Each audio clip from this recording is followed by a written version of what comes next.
అందరికీ నమస్కారం. మనం శ్రావణ మాసంలో మంగళవారం రోజున మంగళగౌరి వ్రతం చేసుకుంటూ ఉంటాం. దానికి సంబంధించినటువంటి వివరాలు తెలుసుకుందాం. మనకు ఎన్నో నోములు, పూజలు, వ్రతాలు ఉన్నాయి. అవి అన్నీ మన మీద కృపతో మునులు, ఋషులు అనుగ్రహించారు. అలాంటి వ్రతాలలో గౌరి వ్రతం ఒకటి. ఈ మంగళగౌరి వ్రతం శ్రావణ మాసంలో వచ్చే మంగళవారాలలో చేస్తాం. అందుకే దానిని శ్రావణ మంగళవారం నోము అని కూడా అంటూ ఉంటాం. వివాహమైన సంవత్సరంలో వచ్చే శ్రావణ మంగళవారంలో ఈ నోము నోచుకుంటారు.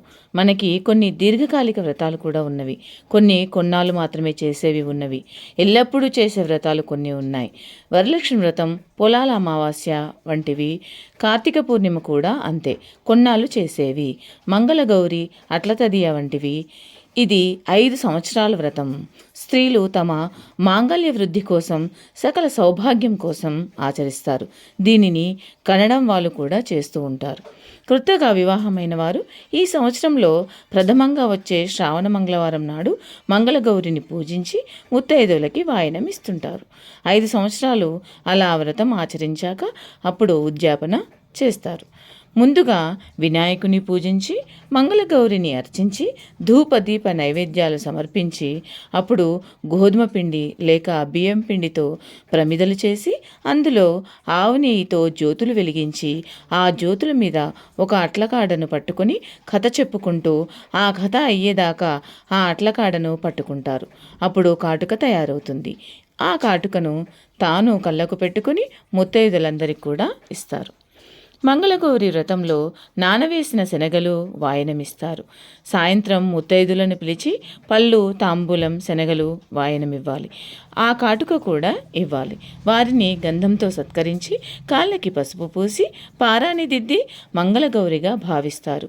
వాయనమిచ్చేటప్పుడు కూడా మంగళగౌరి అనే భావనతో నా చేతిలో వాయనం ఎవరు అందుకున్నారు అని ప్రశ్నిస్తారు. అప్పుడు వారు తానే మంగళగౌరిని అనే భావనతో నేనే మంగళగౌరిని అనే సమాధానం ఇస్తారు. ఇలా 5 సంవత్సరాలు చేశాక అప్పుడు ఉద్యాపన చేసుకోవాలి. ఒక క్రొత్త పెళ్లి కూతురికి పెళ్లిపీటల మీద కూర్చొని ఉండగా ఒక ఇత్తడి కలశంతో అరిసెలు, మట్టెలు, మంగళసూత్రాలు, నల్లపూసలు, పసుపు, కుంకుమ ఉంచి దానిని రవిక గుడ్డతో చుట్టి మూసి వాయనం ఇవ్వాలి. అదే ఉద్యాపన. ఇంతటితో వ్రతం సమాప్తమవుతుంది.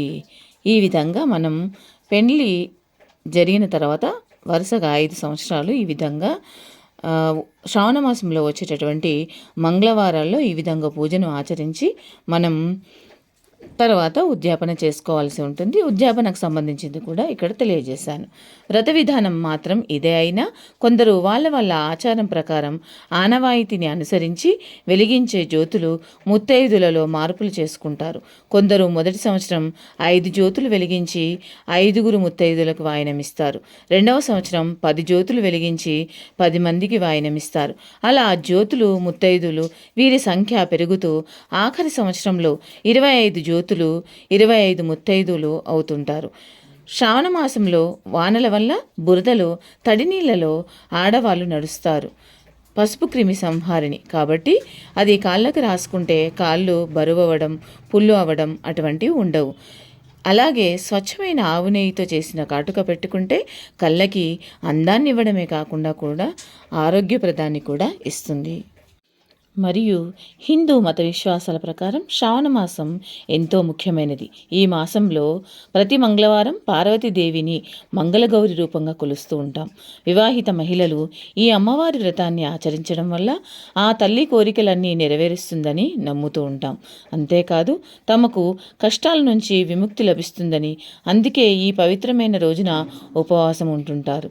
తమ భర్త దీర్ఘాయువు, ఆరోగ్యంతో ఉండాలని ఈ వ్రతాన్ని ఆచరిస్తారు.